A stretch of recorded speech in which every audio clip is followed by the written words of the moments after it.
शुरू होने जा रहा है देश का सबसे बड़ा मुकदमा, आपकी अदालत, रजत शर्मा के साथ। नमस्कार, आपकी अदालत में आपका स्वागत है। आपकी अदालत में आज पेश करेंगे ऐसी शख्सियत को जो पाकिस्तानी है, लेकिन पाकिस्तान के लोग उनसे सबसे ज्यादा नाराज रहते हैं। एक ऐसी शख्सियत जो मुसलमान है, लेकिन मुस्लिम धर्मगुरु उनकी जान के पीछे पड़े रहते हैं। वो कनाडा में रहते हैं, लेकिन हिंदुस्तान में बहुत पॉपुलर है। अपने बयानों से, अपने कारनामों से हमेशा चर्चा में बने रहते हैं। Please welcome writer and thinker, लेखक और विचारक तारिक फतेह।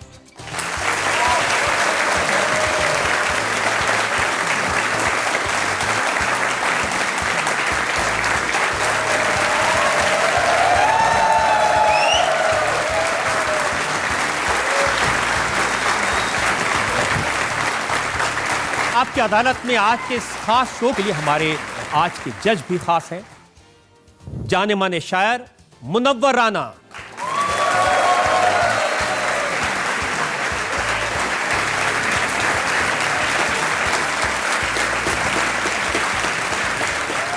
और आपकी अदालत में आज का मुकदमा शुरू करें, इल्जामात और सवालात का सिलसिला शुरू करें, इससे पहले आज के जज मुनव्वर राना की इजाजत चाहेंगे आज की कार्रवाई शुरू करने के लिए। कार्रवाई शुरू की जाए। और इससे पहले कि मैं इल्ज़ाम लगाऊं, सफाई मांगूं तारिक फतेह साहब से, एक नज़र डालेंगे तारिक फतेह के जर्नलिस्टिक और पॉलिटिकल करियर पर। ऑथर और थिंकर तारिक फतेह के अपने शब्दों में, तारिक फतेह एक इंडियन हैं जो पाकिस्तान में पैदा हुए,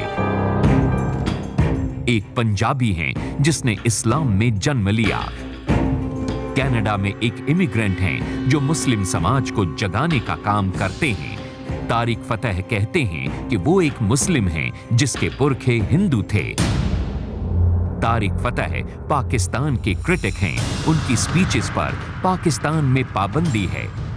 1960 और 1970 के दशकों में तारिक फतेह को पाकिस्तान में जेल जाना पड़ा था। 1977 में तारिक फतेह पर पाकिस्तान में देशद्रोह का चार्ज लगा था। 10 साल सऊदी अरब में रहने के बाद तारिक फतेह कनाडा में बस गए। कनाडा में तारिक फतेह कॉलम और किताबें लिखते हैं, एक टॉक शो करते हैं, अपने बयानों से चर्चा में बने रहते हैं। भारत में तारिक फतेह काफी पॉपुलर हैं क्योंकि वो पाकिस्तान के सबसे बड़े आलोचक हैं। आपकी अदालत में तारिक फतेह अपनी पैरवी खुद करेंगे। तो मुकदमा शुरू होता है। आपकी अदालत में पहला इल्जाम तारिक फतेह पर। आपकी अदालत में राइटर और कमेंटेटर तारिक फतेह पर इल्जाम है कि पाकिस्तान की नजर में ये इंडिया के एजेंट हैं। अब तारिक साहब, आप पाकिस्तान में पैदा हुए, वहाँ की मिट्टी में खेले, वहाँ पढ़े बड़े हुए, लेकिन हर बात पे, और ये इल्ज़ाम मेरा नहीं है, पाकिस्तान के लोगों का है, हर बात पे आप पाकिस्तान के बारे में कुछ न कुछ कमेंट करते हैं। अब देखिए, रिसेंटली इंडियन आर्मी ने पाकिस्तान में जाकर के सर्जिकल स्ट्राइक्स किए, पूरा पाकिस्तान शॉक्ड है, लेकिन आप ताली बजा रहे हैं, आप कह रहे हैं वाह बड़ा अच्छा किया। मैं आपको करेक्ट कर लूं कि हिंदुस्तान ने पाकिस्तान पे हमला नहीं किया, हिंदुस्तान ने उस सरजमीन पे हमला किया जिस पे पाकिस्तान ने ऑक्यूपेशन की हुई है। हिंदुस्तान का इलाका गिलगित बल्तिस्तान का।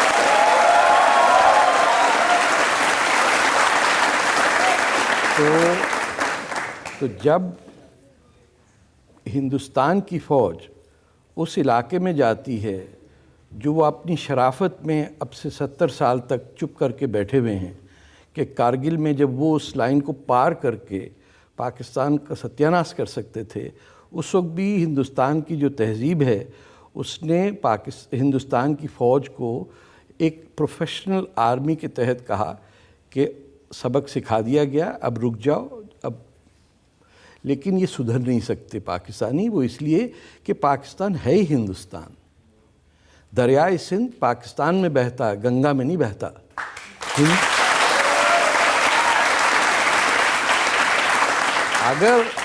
अगर बरतानिया और बरतानिया के एजेंट सूअर के गोश्त खाने वाले मोहम्मद अली जिन्ना शराबी, जो अपनी दोस्त की बेटी 16 साली बेटी को लेके भाग गया, उसे अगर कुछ लोग कायदे आज़म कहते हैं, इसमें मेरा कसूर नहीं है। आपने बर्दाश्त कर लिया क्योंकि उसके सूट अच्छे थे। हम क्यों बर्दाश्त करें? हम तो नहीं पैदा हुआ, हमारी तो मजबूरी थी कि हमें हमारे वालिद और दादा और परदादा और परनाना जो 5000 साल से हम हिंदुस्तानी हैं, आपने बॉर्डर की लाइन खींच दी और कह दिया कि अब तुम पाकिस्तानी हो। पाकिस्तान किस चीज़ का? पाक क्या चीज़ है? अफ़गानिस्तान होता है अफ़गान के मुल्कों का, कज़ाकिस्तान है कज़ाक के मुल्कों का, बांग्लादेश है बंगालियों का। पाकिस्तान क्या है? नापाक लोगों की जगह है। मैं कहता हूँ आपको, देखिए, इसीलिए आपकी बातों से पाकिस्तान के लोग खफा होते हैं। अब नवाज शरीफ साहब कह रहे हैं कि हिंदुस्तान ने कोई सर्जिकल स्ट्राइक की नहीं। देखें, जो मुल्क झूठ पे बना और नफ़रतों पे उसकी बुनियाद रखी, और वो नफ़रत ये थी कि सबसे पहले हिंदुस्तान का जो इस्लाम था, जिसे मैं वैदिक इस्लाम कहता हूँ, जिसमें अमन और शांति और हिंदू के साथ भाईबंदी का था, उसको तोड़ने वाले अवध के वो नवाब और यूपी और बिहार के वो नवाब जिनकी डंडी उड़ने वाली थी जमहूरियत के चक्कर में, उनको पाकिस्तान बनाना था तो नेपाल के कई सरहदों पे बना लेते। ये जो आपने जाके बनाया, जहाँ कांग्रेस की हुकूमत थी बादशाह खान की, जहाँ पंजाब में मुस्लिम लीग हारी, जहाँ सिंध के अंदर चीफ मिनिस्टर को जहर दे के मार दिया अल्लाह बख्श उमरों को, जो बलूचिस्तान आज़ाद मुल्क था उस पर पाकिस्तान फ़ौज ने कब्जा कर लिया। तो पाकिस्तान तो इज़ एन एक्रोनिम, पाकिस्तान मुल्क तो नहीं है, पाकिस्तान तो एक जहनीत है। वरना मुझे बताइए तारीख़ में कौन लोग कहलाते हैं पाक? या तो हम सब पाक हैं या सब नापाक हैं। पाकिस्तान मुल्क नहीं है सर। पाकिस्तान आपके साथ एक लतीफ़ा हुआ है, पाकिस्तान से दरियाए सिंध आपसे छिना है, और सिंध के बगैर हिंद हो कैसे सकता है सर?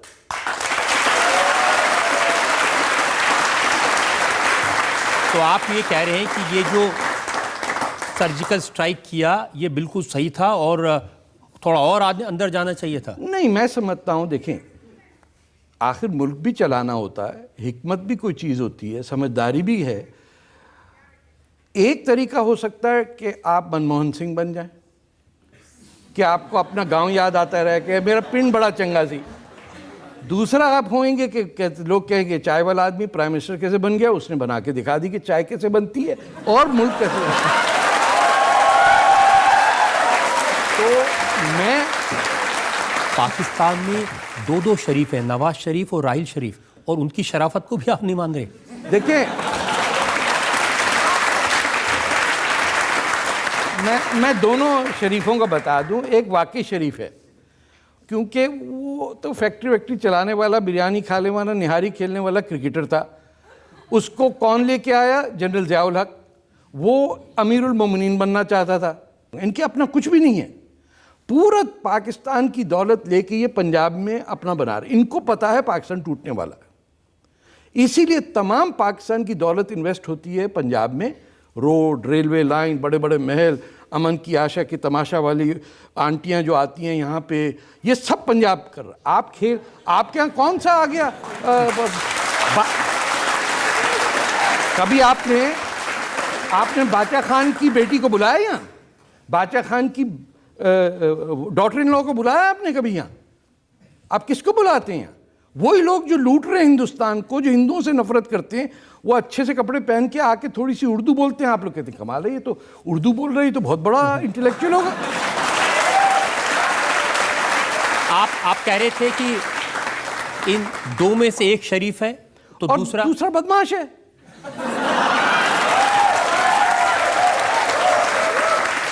मतलब एक आदमी जिसका जो कमांडर इन चीफ आर्मी का है, वो प्राइम मिनिस्टर को कह रहा इधर आ जा बे, वो आ जाता है। तो कहता है सर की करना है? बोला खड़े होकर 3 दफा उठक बैठक लगाओ। कहते उठक बैठक लगाना सर, नौकरी से नहीं निकालना सर, बड़ी मुश्किल से प्राइम मिनिस्टर बनाओ सर प्लीज।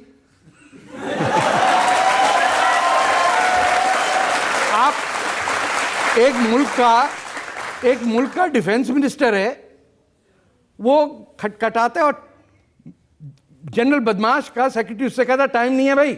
ने कहा यार 2-4 रुपए ले ले। ना चपड़ासी of the commander in chief defence minister को निकालता है। वो बाहर निकल के क्या कहता है, बम मार देंगे इंडिया पे, न्यूक्लियर। उसको क्या पता न्यूक्लियर बम होता क्या है। और मैं आपको बताऊं वो ख्वाजा आसिफ साहब ने जो कहा, देखिए 3 दिन पर उन्होंने कहा कि हमारे पास में टैक्टिकल वेपन्स हैं, हमने ये शो पीस के लिए नहीं रखे। हाँ, और जैसा मौका आएगा हम अगर जंग स्टार्ट की तो हिंदुस्तान के ऊपर न्यूक्लियर बम फेंक देंगे, नेस्तनाबूद कर देंगे। सर ये इतना जाहिल आदमी है, मैं बताऊं। देखिए टैक्टिकल न्यूक्लियर वेपन का एक तो लोग मतलब नहीं समझ रहे। टैक्टिकल न्यूक्लियर वेपन मींस कि वो न्यूक्लियर वेपन जो 20 किलोमीटर दूर मारा जा सके। No, I'm not joking. That is why tactical nuclear weapons, no country on earth has tactical nuclear weapons except these rascals. क्यों?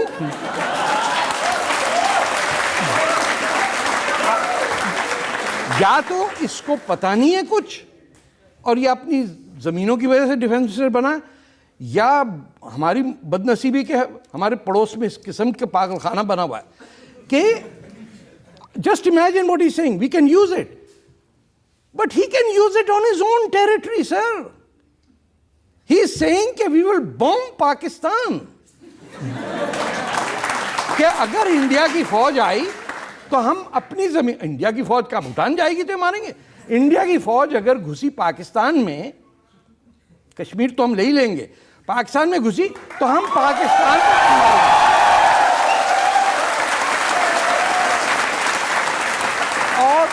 और ये सबूत है कि it is a death cult that has been indoctrinated into the Pakistani Punjabis mind. लेकिन अब उन्होंने अपनी बात बदली है, उनको याद नहीं आया होगा उन्होंने कल, लेकिन झूठ बोलने का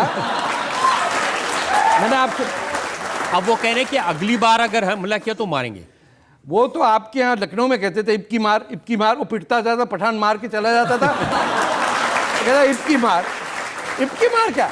अब मैं आपको एक बात बताऊं, देखिए इनका प्रॉब्लम ये है, जैसे मैंने आपसे कि सच बोलने में याद नहीं रखना पड़ता तो टेंशन नहीं रहती, झूठ बोलने में ये याद नहीं रहता कि किससे क्या झूठ बोला था। तो अगर उसने राइटर्स को एक बात की तो वो तो गोरा समझ रहा है, एएफपी वाला भी वही है, सारे गोरे एक ही जैसे लगते हैं बेवकूफ़ों को, तो उसको ये याद नहीं कि किस शख्स से क्या झूठ बोला था। तो उससे स्ट्रेस भी हो रहा है, डायबिटीज़ भी हो रही है, हाइपरटेंशन भी हो रही है, बीवी भी तंग आई हुई है, शक्ल भी खराब है। तो आप क्या कहेंगे, ये बेवकूफ़ी की बातें हैं, टैक्टिकल वेपन्स। लेकिन अब मैंने देखा इमरान खान मैदान में आए हैं, उन्होंने कहा कि नवाज शरीफ से कुछ नहीं संभलेगा, मैं बताऊंगा इंडिया को कैसे ठीक करना। अरे साहब जाके किसी से इश्क लड़ाएं या क्रिकेट खेलें, किस चक्कर में आए।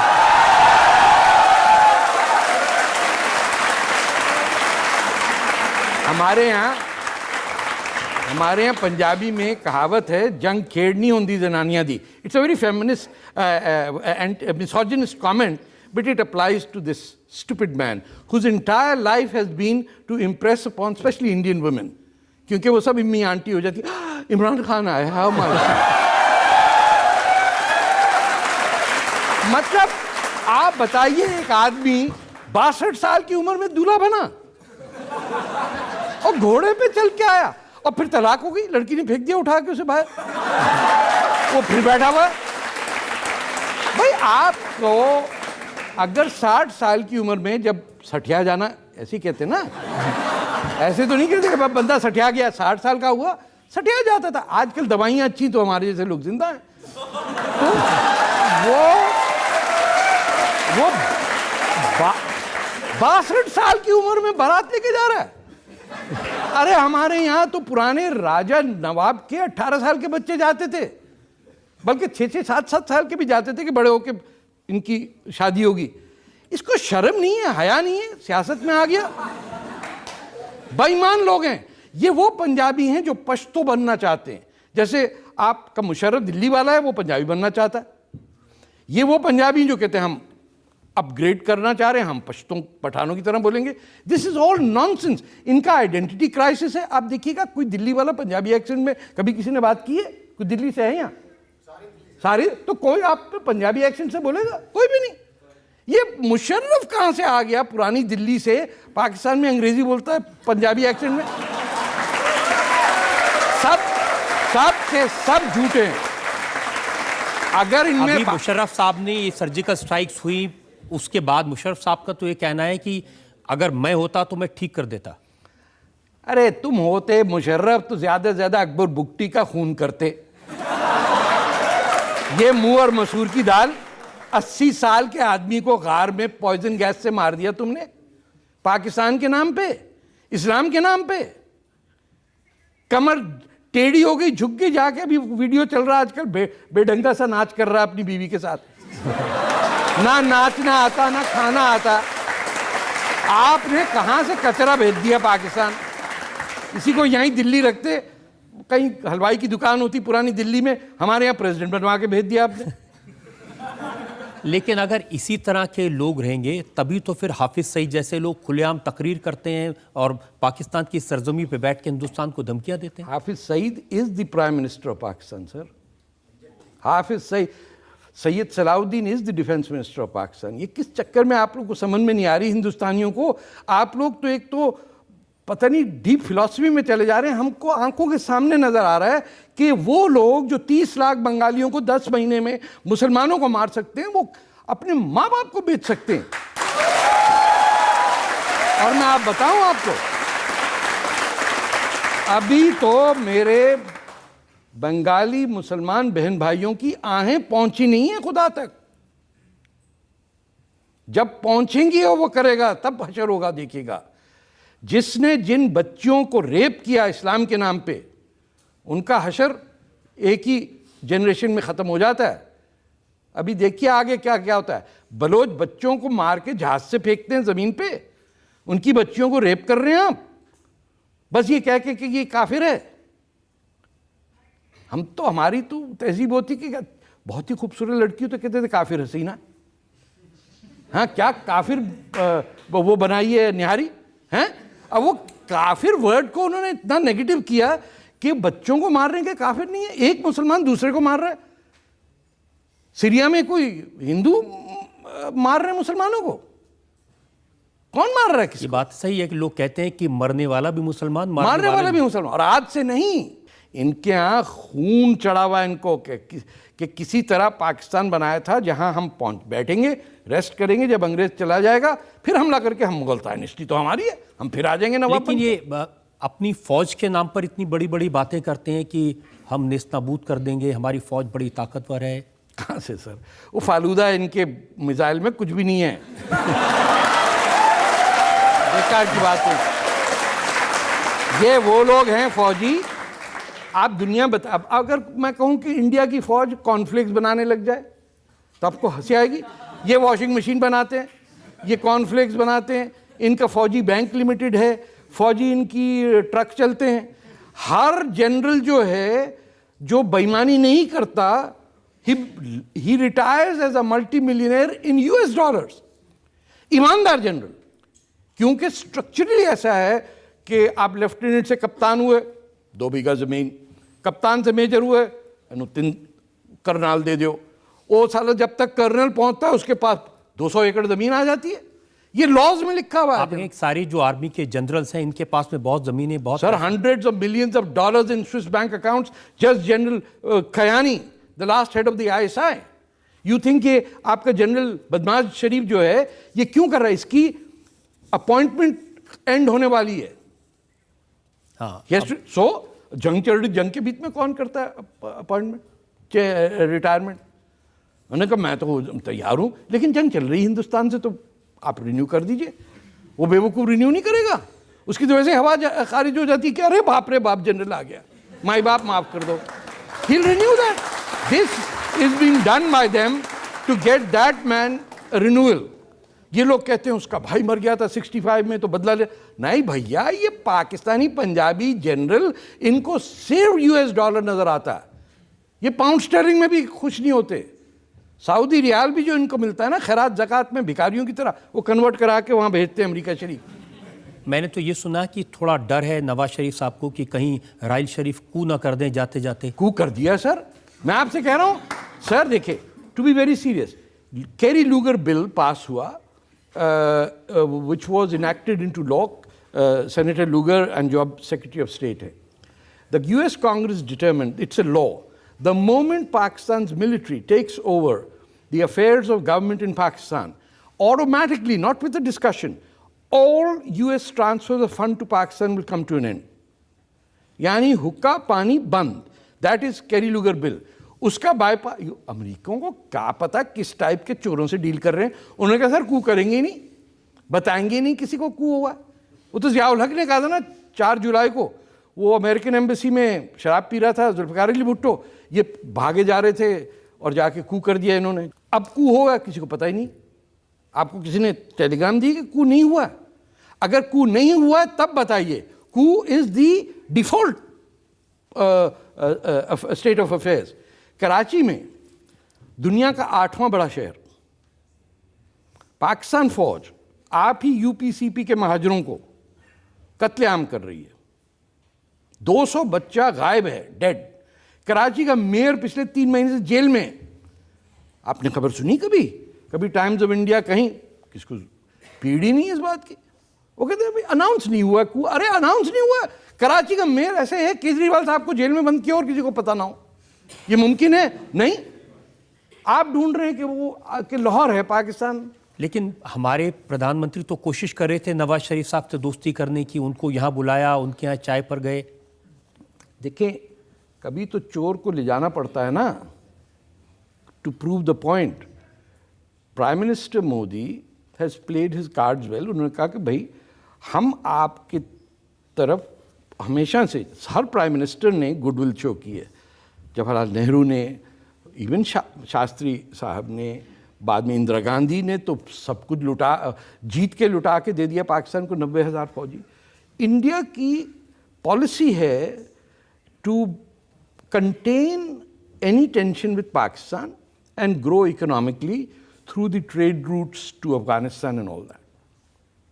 पाकिस्तान की डिफ़ॉल्ट पॉलिसी है कि दिल्ली पे फिर से कब्ज़ा और मुग़ल सल्तनत हम बनाएंगे, और वो हाथ में लोटा मुंह में पान लेके रहेंगे पाकिस्तान. सारे भाई लोग फिर दिल्ली की तरफ चलेंगे और राज करेंगे. और मियाँ आपको तो पता है कि एक मुसलमान 10 हिंदुओं को मार देता है यूं ही करके, चटाक करके. उसी में हर पाकिस्तानी पंजाबी बिलीव करता है. फिर पिट के आ जाता है, कहता है यार ये किस गलत किस्म का हिंदू मिल गया होगा तुम्हें. उन्हें कहा नहीं भाई वो तो पारसी था, मानिक शाह. अच्छा वो कौन? अच्छा वो सिख था. अरे वो हिंदू था ही नहीं कोई वहाँ ईस्ट पाकिस्तान में. लेकिन 3 बार जंग में हारे तो भी समझ नहीं आई. याददाश्त कमजोर है ना.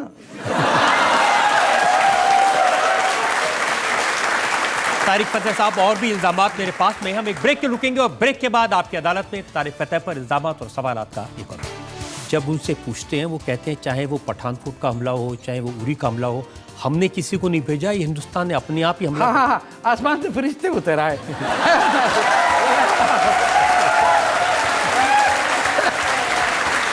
वो कह रहे ऐसी कुछ नहीं किया, आप ही उत्तों आ गया कोई. ये कोई बात हुई? Welcome back. आपकी अदालत में आज हम मुकदमा चला रहे हैं तारिक फतेह पर. आपकी अदालत में अगला इल्जाम. आपकी अदालत में राइटर और कमेंटेटर तारिक फतेह पर इल्जाम है कि इन्हें पाकिस्तान फोबिया है. अब ये भी इल्जाम पाकिस्तान के लोगों का, मेरा नहीं है. वो कहते हैं कि बहुत नाराज हैं आपसे, आप हर बात में, और वो हमें उसका नज़ारा देख भी लिया कि कैसे आप पाकिस्तान को ठहस करते हैं. आप एक जगह आपने कहा कि पाकिस्तान गटर है. नाम है गटर. पाकिस्तान देखें, पाकिस्तान का आधा हिस्सा तो बलूचिस्तान है. उससे मेरे सारी ज़िंदगी का वास्ता है. 1967 से मैं उसकी आज़ादी के लिए अपने बलूच भाइयों के साथ लड़ रहा हूँ. मेरे कई दोस्त उसमें मरे, कई मेरे दोस्त मुक्ति वाहिनी में मरे जो बांग्लादेश की आज़ादी. तो बांग्लादेश की आज़ादी में मैं था, which was 60% Pakistan population wise, तो मैं तो प्रो पाकिस्तान हुआ ना. Balochistan which is 48% of the territory of Pakistan, I am in favour of them. Sindhu देश की मूवमेंट में मैं उनके साथ हूँ. That is another 20% of Pakistan.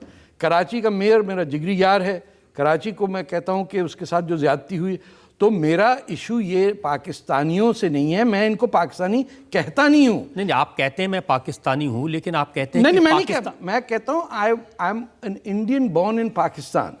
मैं अपने आप को पाकिस्तानी नहीं कहता हूँ। 1965 की जंग की मैंने कहा not a Pakistani, I am a Punjabi, I am a Muslim, लेकिन आप I am an Indian, I am not a Pakistan, there is no such thing as Pakistan. लेकिन तारिक साहब, आप ये भी तो कहते हैं ना कि पाकिस्तान पूरी दुनिया में आतंकवाद को, टेररिज्म को, दहशतगर्दी को एक्सपोर्ट करता है।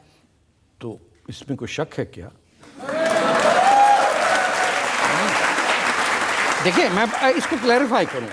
देखिए, एक इंस्टीट्यूशन तो है ना Pakistan, it's not a country. What I mean is कि Pakistan is the component of the military officers, the Punjabi landlords, idiots like the defence minister, और वो जनरल जो है, इनका ट्विटर का जनरल है, जनरल बाजवा, और बेतहाशा इस किस्म के अहमक लोग आपको मिलेंगे जो पाकिस्तान टीवी पे गलत किस्म की उर्दू। आप कहते हैं 2 तरह के जनरल होते हैं वहाँ, विस्की जनरल और मुल्ला जनरल। देखिए, वो कैसा जनरल है जो विस्की नहीं पीता हो और थोड़ी सी खाने के बाद ब्रांडी? ये कैसा मुसलमान है जो शराब नहीं पीता? अब मिर्जा गालिब को आप कहेंगे कि वो शराब पीते थे? अरे भैया, मोहम्मद अली जिन्ना सुअर खाता था, शराब पीता था, उसको तो कायदे आज़म बना दिया आपने। हम कहते हैं हमको बियर पीनी, तो कहते हैं काफिर। तो आप डिनाई करें। लेकिन अगर पाकिस्तान के लीडरान की बात सुने तो नवाज शरीफ साहब या राहिल शरीफ, ये सब लोग कहते हैं कि हम खुद टेररिज्म के विक्टिम हैं। अरे छोड़िए साहब, ये इनको देखिए, ये छोटे छुट भैया टाइप के गुंडे नहीं होते हैं, जो गुंडों के गुंडे होते हैं। वो बड़ा दादा कहता है अरे ये हमारा एरिया है, वो फिर छोटे से कहता है पप्पू ये गली तुम्हारी है, फिर वो पप्पू यूं घूमता, अरे हमारा दोस्त है मारे। ये they are useless people sir. इन्होंने जिंदगी में किताब नहीं पढ़ी। प्राइम मिनिस्टर नवाज शरीफ के घर में गार्डियन का कॉरेस्पॉन्डेंट जाता है, महल है जनाब, शेर मरा हुआ, चीता, हाथी, दांत निकले हुए, सर। उसने कहा आपके पैलेस में साहब रिसाला है कोई? अखबार एक नहीं था, किताब तो दूर की बात है। देयर वाज नो बुक और न्यूज़पेपर इन दैट हाउस। इन्होंने कुछ नहीं किया। इन्होंने सबसे बड़ी किताब जो पढ़ी है ना, वो होगी how to make friends, Dale Carnegie की, वो भी 1962 का एडिशन। अगर इनसे आप ये सवाल पूछें और 2 सेकंड में जवाब ना मिले तो झूठ बोल रहा है। अब उसे which book are you reading nowadays? वो कहता क्यों, इम्तिहान होने वाला कोई? That's the only book they read. Chartered accountant का, फिर वो सर्टिफिकेशन होती है माइक्रोसॉफ्ट की, वो सब पढ़ रहे हैं। इजाद कुछ नहीं कर पा रहे। इजाद हिंदुस्तान में हर चीज़ हो रही। लेकिन जब उनसे पूछते हैं, वो कहते हैं चाहे वो पठानकोट का हमला हो, चाहे वो उरी का हमला हो, हमने किसी को नहीं भेजा, ये हिंदुस्तान ने अपने आप ही हमला। हाँ, आसमान से फरिश्ते उतर आए।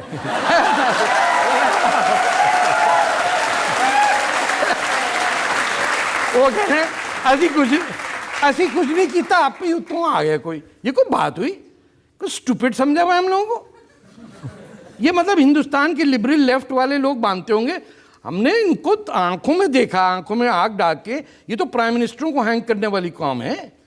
एक लियाकत अली खान किसी के बम फाड़ देते हैं, अपने प्रेसिडेंट्स की, अमेरिकन एम्बेसडर समेत जनरल जिया को उड़ाया, वो जुल्फिकार अली भुट्टो को उड़ाया, बेनज़ीर भुट्टो को उड़ाया। इनका तो एक्स्ट्रा वो करिकुलर एक्टिविटी नहीं होती है ना, फिजिक्स पढ़ लिया, मैथ पढ़ लिया, इंग्लिश पढ़ लिया, आप जाओ फुटबॉल खेलो।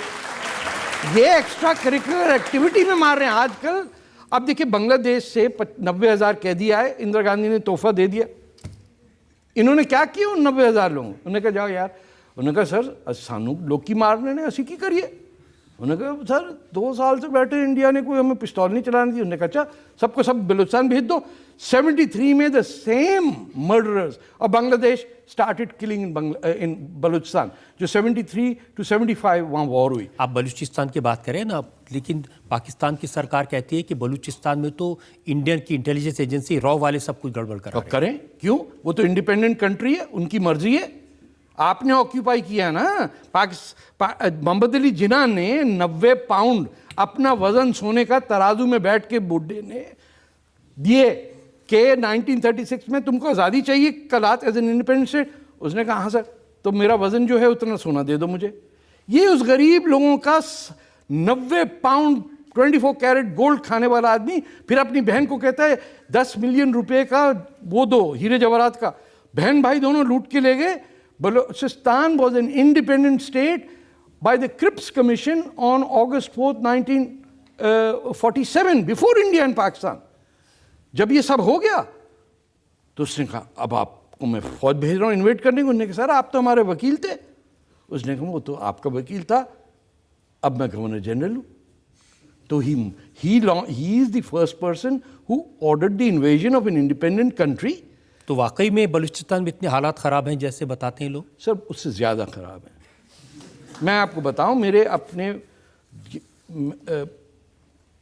और ऐसे कि मेरे एज ग्रुप का कोई बलोच अब एक्टिव नहीं है, क्योंकि आपके नवासे को उठा के ले जाए, आप पहाड़ों में लड़ रहे हैं, आपकी बीवी को उठा के ले जाए, बोले अब 2 आदमियों ने आज रेप किया, आप नहीं आए तो 2 और करेंगे, तो आ जाइए आप सरेंडर करने।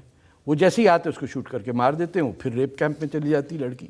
तो जो बांग्लादेश में किया पाकिस्तान फौज ने, आज वो बलूचिस्तान में कर रही, क्योंकि पाकिस्तान की फौज और कुछ कर ही नहीं सकती। लेकिन ये बताइए कि पाकिस्तान के लोग इतने आपसे क्यों नफरत करने लगे हैं? नहीं करते सर, पंजाबी मुसलमान करता है और वो उसको करना भी चाहिए, क्योंकि मैं उनकी I am from them, I know the truth, और मुझे सच बोलने की आदत है। उनको झूठ सहने की वो आदत पड़ गई। या इसलिए कि वहाँ पर 2-2 बार जेल में रखा आपको? नहीं, मुझे जेल तो कराची में था, फिर मच बलूचिस्तान में था, उससे पंजाब का कोई ताल्लुक नहीं। पंजाब के पे इल्ज़ाम ये है कि ये वाहिद दुनिया के 400 नेशनैलिटीज़ में 200 मुल्क और 200 और माइनॉरिटी ग्रुप्स में it's the only people who band their own language. Punjab के एक स्कूल में पंजाबी नहीं पढ़ाई जाती। पंजाब के मिडिल क्लास के फैमिलीज शर्मिंदा रहती हैं कि उनका बच्चा किसी के सामने पंजाबी बात ना कर ले। मुझे ये पता चला कि जब आपको कैंसर था, आप हॉस्पिटल में थे, तो दुआ पढ़ी जा रही थी कि ये जिंदा ना बचें। हाँ, वेबसाइट थी, उस पर आप क्लिक करें तो वो अरबी में एक दुआ आती थी कि या अल्लाह इस मोटे से आदमी को उठा ले। अच्छा, मैंने कहा कि भाई वो जो कर रहे हो वो सुन नहीं रहा है, वो ऊपर वाला is an long leave of absence. नहीं, भगवान का बहुत बहुत शुक्र है कि आप ना हमारे साथ है सर। वो इस मामले में हम भगवान हमारे साथ है, क्योंकि अगर उनके साथ होता तो मैं मर चुका होता।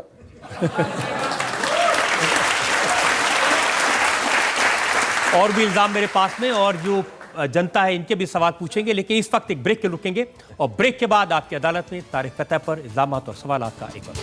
महमूद गजनी मेरा हीरो कहाँ से हीरो है? आपके घर में मैं चोरी कर लेता, आप कहे अरे तारिक फतेह आए थे लूट के ले गए सब, माशाल्लाह। क्या बात है? आप क्या चाहते हैं कि आपको भारत का सिटीजन बना दिया जाए? बन जाए तो ठीक है, वरना मैं अदनान सामी से तो बेहतर गाता हूँ।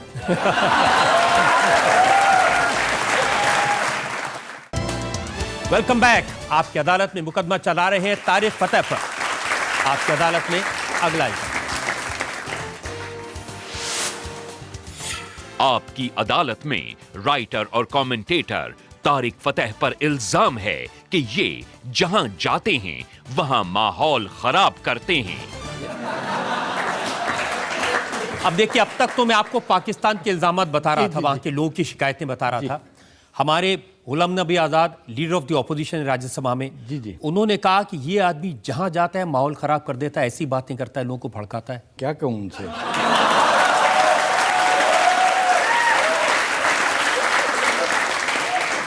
नहीं, लेकिन उनकी ये बात तो सही है। आप तो कहते हैं कि जो हिंदुस्तान के जो मुसलमान हैं वो ISIS के खिलाफ खुलकर आवाज़ नहीं उठाते।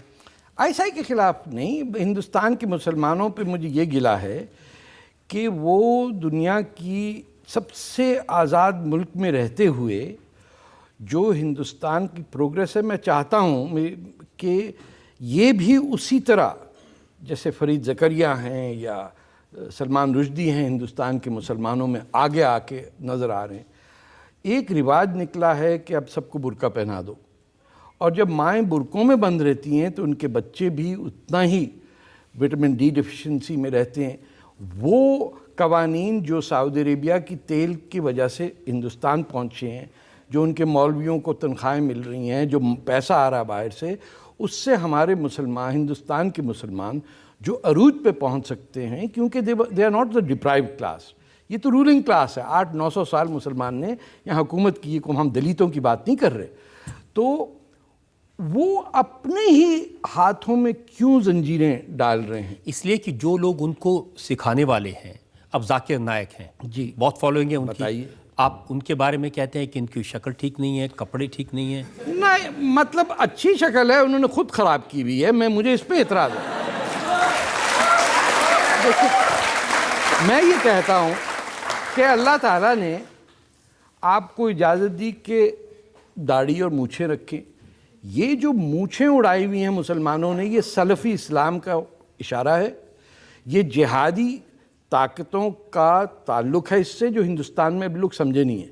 जिसकी मूछ नहीं है और दाढ़ी है, तब समझ लें कि यहाँ गड़बड़ है।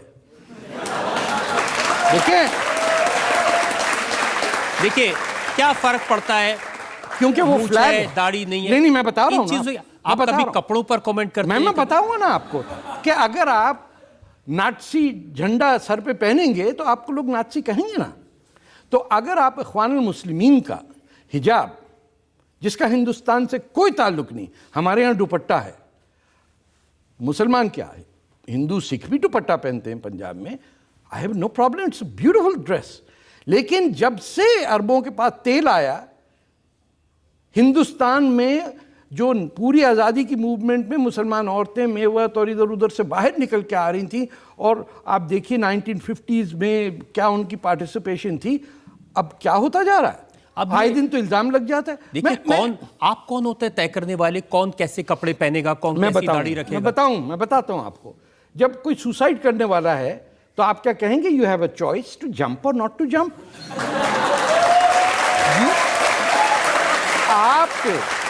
आपका as a citizen it is your duty to prevent suicide. Number 2, आपके मोहल्ले में लड़के को हेरोइन के इंजेक्शन लगाने का होता, तो बोले भाई चॉइस है, हम क्या होते होंगे कि हेरोइन ले ना ले। वो लड़खड़ा था, अच्छा खासा MBBS पास करने वाला बच्चा ड्रग एडिक्ट हो गया, क्यों? मोहल्ले वालों ने कहा इट इज ए चॉइस। खुद कमाल है। आई हैव, ये मेरी कम्युनिटी है, मैं मुसलमान हूं, एक तरफ है अल्लाह का इस्लाम, एक तरफ है मुल्ला का इस्लाम। मेरा इस्लाम अल्लाह का इस्लाम है, ये बदनसीबों का मुल्ला का इस्लाम है। लेकिन कोई टोपी लगाए, कोई पजामा पहने, कोई कमीज पहने, क्या प्रॉब्लम है? हाँ, अगर उस खाकसारों की यूनिफॉर्म थी, आपको याद हो RSS वालों की भी यूनिफॉर्म है, उस पर भी बड़ा एतराज़ लोग करते हैं कि चड्डी वाला और पता नहीं क्या क्या कहते हैं, लाल टोपी वाले भी थे। ये फैशिज्म के सिंबल्स हैं। 1930s में मसलूनी और बाद में नाज़ी पार्टी के पॉलिटिकल पार्टी की यूनिफॉर्म्स होती थी। जिस लिबास से सऊदी अरेबिया के हिंदू हेटिंग कम्युनिटी का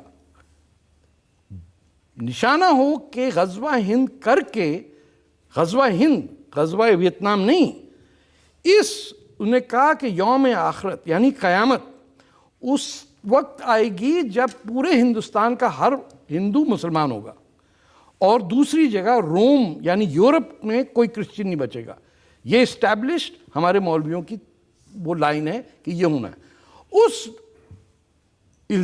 उस डॉक्ट्रिन के मानने वालों का जो लिबास है, मैं नहीं एक्सेप्ट कर सकता। मुझे मौलाना आज़ाद टाइप के कपड़े 1000 आदमी पहने, मुझे क्या, बादशाह खान नहीं थे। अब कपड़े आपके कहने से पहने? नहीं, मेरे नाम से नहीं पहने। जिसने फैशिस्ट लिबास पहना, as an anti fascist I will expose him. आप नाम पर भी क्या नाम रखें? क्या नाम रखें? सूरज रखें, चांद रखें। आप शम्स क्यों होते हैं? हिंदुस्तानी मुसलमानों के नाम शम्सुद्दीन होते ना, तो फिर सूरज क्यों नहीं रख देते? शम्स और सूरज में फर्क है क्या? एक अरबी नाम और एक हिंदुस्तानी। उसने कहा हिंदुस्तानी नाम नहीं रखेंगे हम। मैं तो बच गया, मेरा नाम तारिक पता चला बाद में संस्कृत से, वरना मुझ पे भी इल्जाम लगता था। मेरे माँ बाप ने क्यों रखा तारिक बिन जियाद? स्पेन की ऐसी तैसी। तो आपने अपने बच्चों के क्या नाम रखे? नताशा है और नाजिया है, कहीं अरबी से टच भी नहीं। हम हिंदुस्तानी हैं साहब, हम पे ये कभी इल्जाम न लगाएं कि किसी अरब के जूते चाटने के लिए हम बैठे हैं। हमने इस देखें, अरब कह सकता है कि जहालत का दौर था। हमारे यहां तो गुप्ता डायनेस्टी 6th सेंचुरी में खत्म हो चुकी थी सिविलाइजेशन, दूसरे आगे चढ़ गए थे। अशोका को गांव में जहालत का जमाना कहेंगे अशोका को?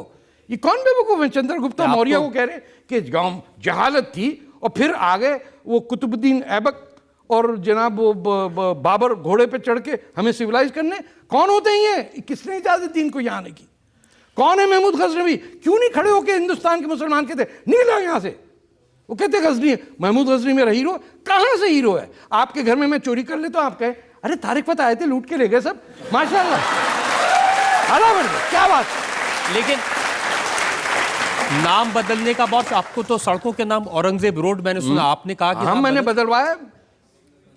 मैंने अल्लाह ताला से दुआ मांगी कि इस मनहूस आदमी का जिसका नाम औरंगजेब था, जिसने अपने बाप को मारा, भाई को मारा, बेटे को मारा, बहन को उठा के रेड फोर्ट से, जहां मोदी साहब ने तकरीर की, बहन को गर्दन से उठा के फेंक दिया कि तुम्हारा इश्क एक नॉन रॉयल्टी से हुआ कैसे? जिन लोगों को कत्ल की सजा होनी चाहिए थी, फांसी पर टंगना चाहिए था इस्लामिक शरीय लॉ के तहत, उसको आपने कह दिया रजी औरंगजेब। अरे साहब, चड्डियां सीता था, उससे 2-2 रुपए आकर।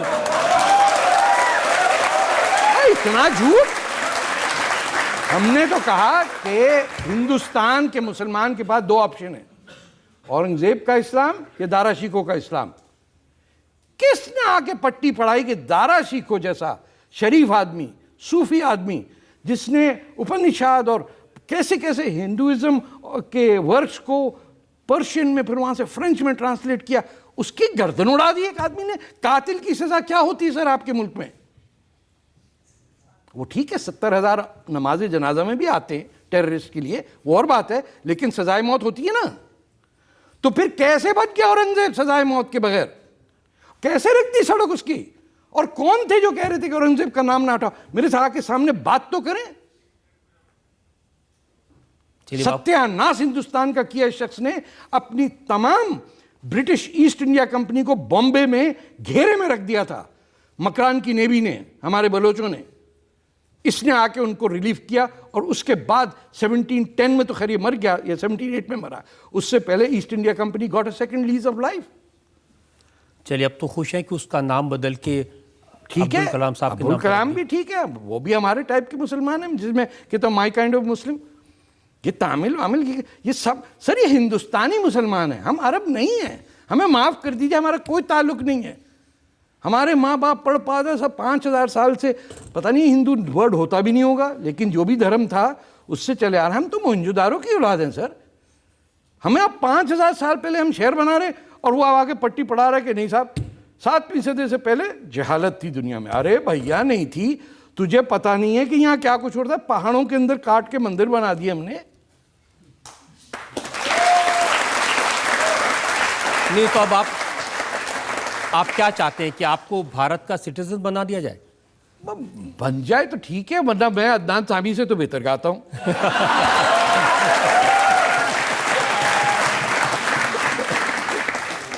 पब्लिक में जो लोग सवाल पूछना चाहते हैं हाँ, एक एक करके। मोस्टली मोमडन्स बॉयज हैं, वो लव जिहाद को बढ़ावा देके हिंदू गर्ल्स को फंसाते हैं, तो उसके बारे में आप क्या कहना चाहेंगे? सर ये बेवकूफ, मेरी बात सुने, ये बेकार की बात है सर, ये बिल्कुल गलत बात आप कर रहे हैं। मैं आपको बता रहा हूं, हर शख्स की ये राइट है कि उसे किसी और से इश्क करने से रोका ना जाए। जब तक हिंदुस्तान इस चक्कर में रहेगा कि मेरी बेटिया को कौन उठा के ले गया, जब तक आप you will stay in that well, love जिहाद आपको चाहिए, क्या हो रहा है? तो it is happening the other way around. जहां पाकिस्तान से आए हुए लोग आपके प्रॉमिसिंग पॉलिटिशियंस को दबा करके चली गई। आपको पता है what I am talking about. You as an Indian should never object to a boy and a girl following in love, ये याद रखिए।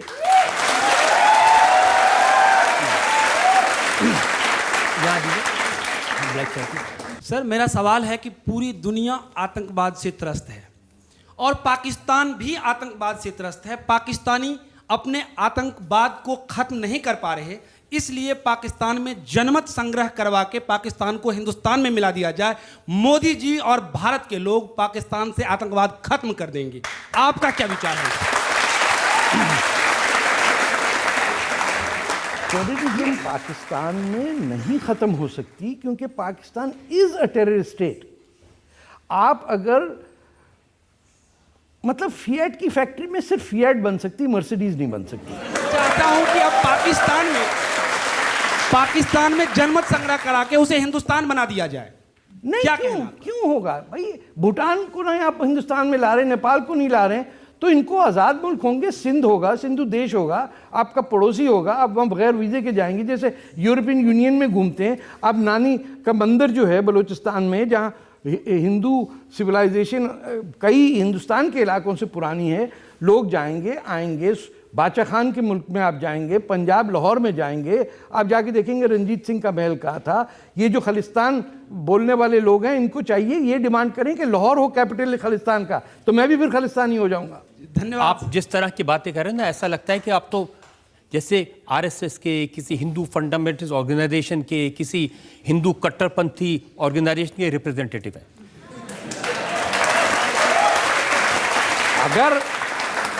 अगर सच बोलने का मतलब है कि मैं हिंदू वो नेशनलिस्ट हूं, तो आई प्लीड गिल्टी। मैं तो सिर्फ सच की बात कर रहा हूं। बस सब कुछ आपने कह दिया, भारत माता की जय कहना रह गया। भारत माता की जय।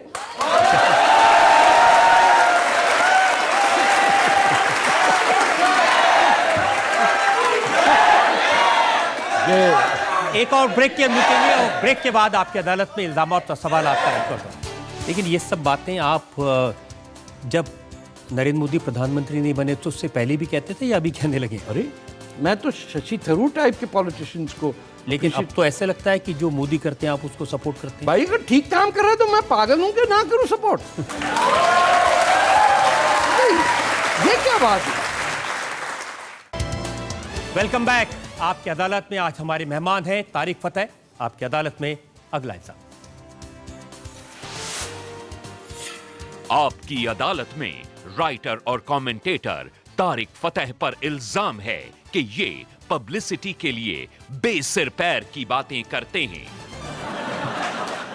अब देखिए, ये सब लोग कहते हैं, हाँ कुछ भी आप कह देते हैं। अभी नाम बदलने की बात की, हाँ। कपड़े बदलने की बात की। आप कहते हैं कि भारत अकेला ऐसा मुल्क है जहां पर मुसलमान खुल के सांस ले सकते हैं। क्यों गलत कह रहा हूं क्या मैं? क्या सऊदी अरेबिया में,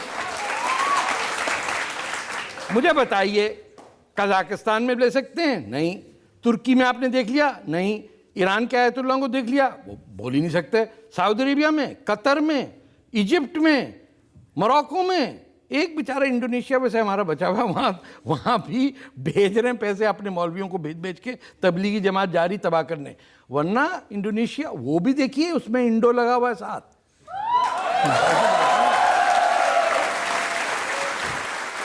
बताते हैं कि लाहौर हिंदू सिटी है। हाँ, ये आपको नहीं पता था?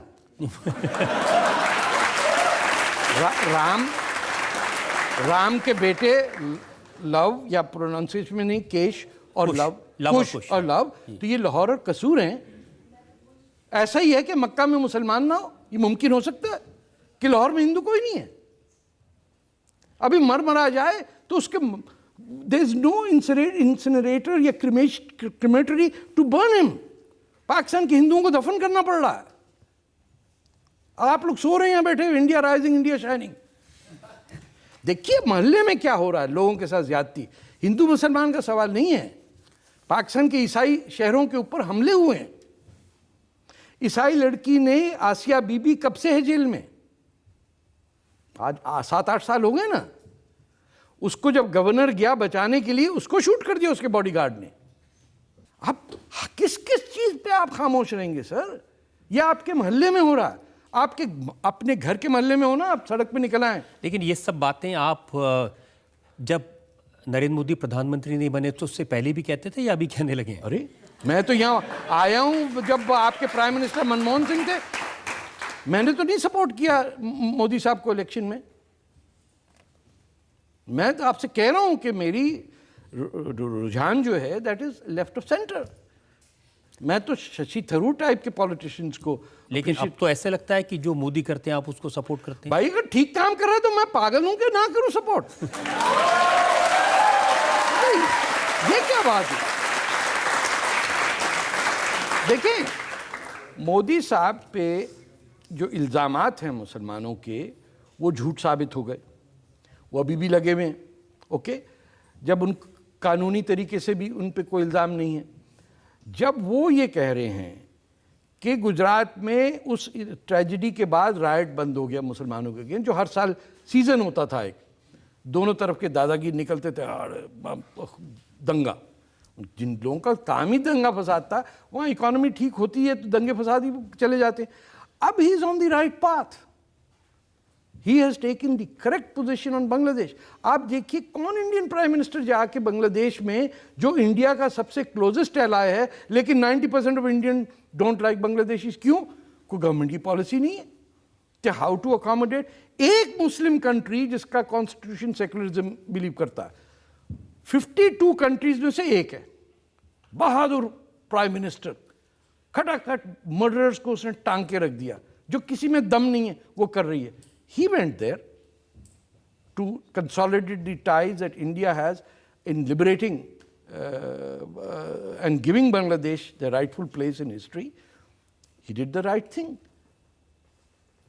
और कितने साल हो गए उनको सर? यहाँ तो कुछ प्राइम मिनिस्टर थे तो 15-15, 20-20 साल रहे, कुछ भी नहीं हुआ। पूरा आपका एजुकेशन सिस्टम तबाह कर दिया क्योंकि आपके बच्चे किसी को हिस्ट्री का नहीं पता। मैं आपके JNU में गया हूँ, post graduate south Asian studies में स्टूडेंट को बलूचिस्तान का नहीं पता था। ये किस टाइप का ग्रेजुएट निकल रहा है वहां से? JNU के स्टूडेंट्स को ये सरकार देशद्रोही कह दे, उन पर इल्जाम लगा दे, तो ये अच्छी बात है? नहीं, वो गलत बात है। वो कुनैया तो इन्हीं ने बनाया है, बीजेपी ने बनाया है। ये तो जब आप पागल हो जाएं और गाय के बेसिस पे पूरी मूवमेंट चलाएंगे तो पागलपना हो जाएगा। बट ये मोदी साहब कर रहे हैं क्या? उनके भाई वो तो बड़ा खेल खेले। देखिए, एक तो टीम नहीं है, एक ये भी फैक्टर होता है एडजस्ट करने में। और माशाल्लाह आपकी ब्यूरोक्रेसी सर, क्या बात है। हर फाइल के ऊपर 5000 फाइलें, तो एक फाइल निकले पता नहीं 7 आदमी निकलते हैं फाइलों के साथ। आप कोई सरकारी काम करके, आपको पता है वीज़ा इंडिया का लेना कितना मुश्किल है? इसलिए नहीं पता क्योंकि इंडिया का सिटीजन वीज़ा लेता नहीं है। तो उनको क्या पड़ी है कि जो नॉन इंडियन है वो मर जाता है वीज़ा लेते लेते, रोने लग जाता है कि क्या आपको मुश्किल होती है वीज़ा लेने में? मेरा वीज़ा 15-20 दिन रुका रहा साहब। यहाँ तो लोग कहते हैं कि आपको रॉ पैसे देती है, वो आपका वीज़ा करवा देगी। मुझे आज एक टाटा वालों ने दिया है, वो रॉ का कोई नया आया है, वो परफ्यूम। मैं उसको पता नहीं कहाँ, ये जेब में है साहब। मैंने कहा ये आइडेंटिटी कार्ड मैं कहूँगा मेरा रॉ। मैंने हाँ, वो मुंह पे कहते, मैं कहता हूँ हाँ। रोज आता है ट्रक और रुपयों से भरा हुआ, उसमें 2-2 भक्ति साथ आते हैं। और बीवी से कहते हैं नरगिस बीवी पैसा आया, गैराज खोलो। वो खोलती हैं और वो लेके भर भर के अंदर डालते हैं। मजा कर रहे हैं। तुमको पड़ी पीड़ है, तुम भी रॉ ज्वाइन कर लो।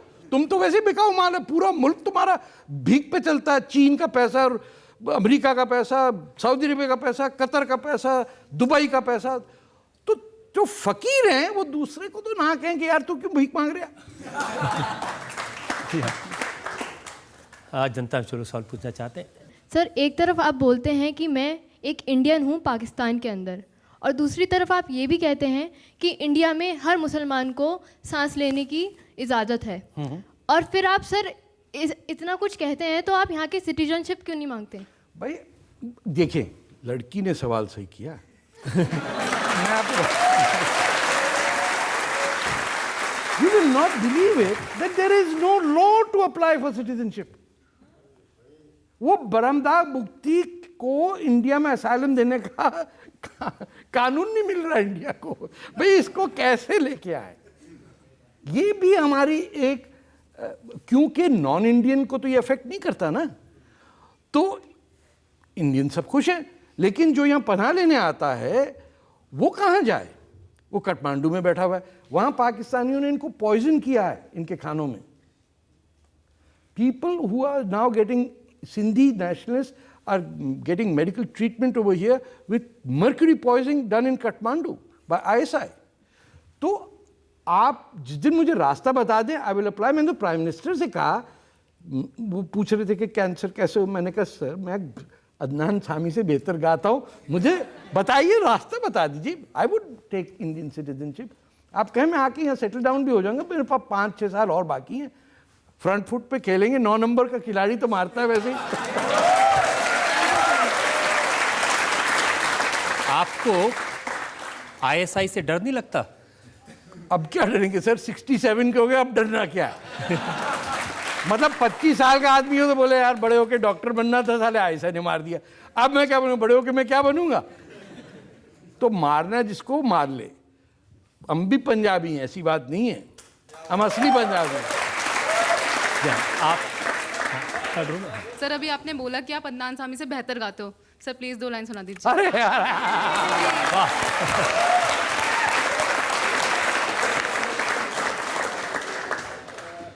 सुना दूं? वाकई जरूर जरूर।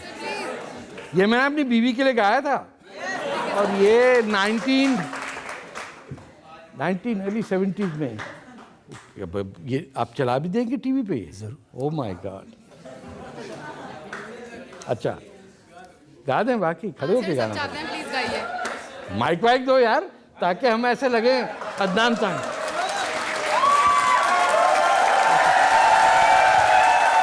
अच्छा, और साथ में गाएंगे आप लोग? हाँ।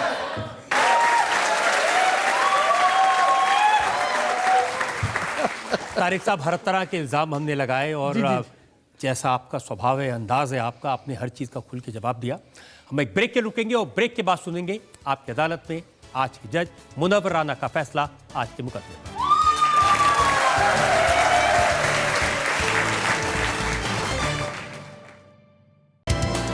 Welcome back. आपकी अदालत में आज हमने मुकदमा चलाया कंट्रोवर्शियल तारिक फतेह पर।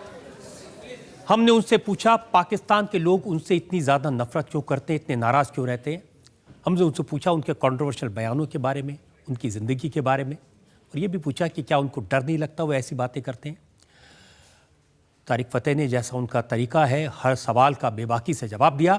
अब वक्त है आपकी अदालत में आज के जज जाने माने शायर मुनव्वर राना के फैसले का। एक बहुत मशहूर शेर है ज़फ़र गोरखपुरी का कि कितनी आसानी से मशहूर किया है ख़ुद को, कितनी आसानी से मशहूर किया है ख़ुद को मैंने अपने से बड़े शख्स को गाली देकर।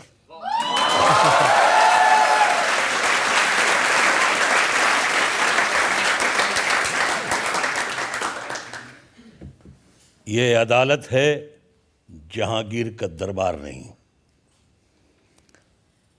बहुत अच्छी बहस करते हैं, कहानी को खूबसूरत मोड़ देते हैं, किरदारों के साथ इंसाफ भी करते हैं, लेकिन कहानी को इतने कड़वे कलम से लिखते हैं कि कागज़ का मुंह ख़राब हो जाता है।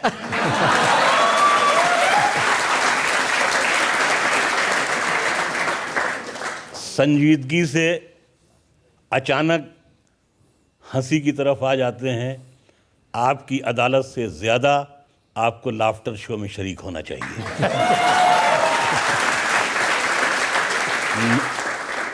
मैं अपने फैसले में सिर्फ ये कहना चाहता हूँ कि आज तक जो भी हुआ उसको भुला देना है।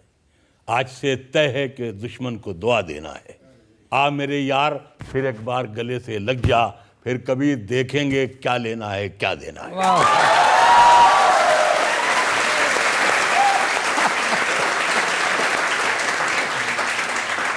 इस उम्मीद के साथ, इस यकीन के साथ कि तारिक फतेह इसी बेबाकी से, इसी खुलेपन से अपनी बात कहते रहेंगे, उनके मन में कभी किसी तरह का डर नहीं होगा, खौफ नहीं होगा, और जब भी ज़रूरत पड़ेगी आपकी अदालत में हम उनको फिर से बुलाएंगे।